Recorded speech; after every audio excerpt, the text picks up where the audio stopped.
సమంత పేరు చెప్పగానే పలు హిట్ సినిమాలతో పాటు ఆమెకున్న మయోసైటిస్ వ్యాధి గుర్తొస్తుంది. అప్పటి వరకు వరుసపెట్టి మూవీస్ చేస్తూ వచ్చిన ఈ బ్యూటీ అకస్మాత్తుగా సినిమాలకు బ్రేక్ ఇచ్చేసింది. దీనివల్ల ఆమె చెన్నై స్టోరీ అనే హాలీవుడ్ చిత్రం నుంచి తప్పనిసరి పరిస్థితుల్లో తప్పుకోవాల్సి వచ్చింది.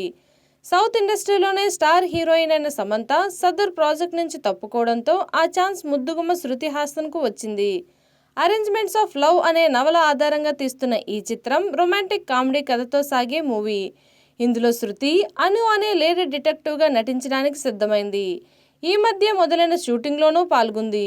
ఎంతో ఉత్సాహంగా ఉందని చెప్పుకొచ్చింది. అలాంటిది ఇప్పుడు శృతి హాసన్ చెన్నై స్టోరీ మూవీ నుంచి వైదొలిగినట్లు టాక్ సోషల్ మీడియాలో వైరల్ అవుతుంది. అయితే ఇందుకు కారణం ఏంటన్నది తెలియాల్సి ఉంది. కాగా ఈ చిత్రంలో నటి సమంత శృతి హాసన్ తప్పుకోవడం చర్చనీయాంశంగా మారింది. మరి ఇప్పుడు ఈ అవకాశం ఏ నటికి దక్కుతుందో చూడాలి.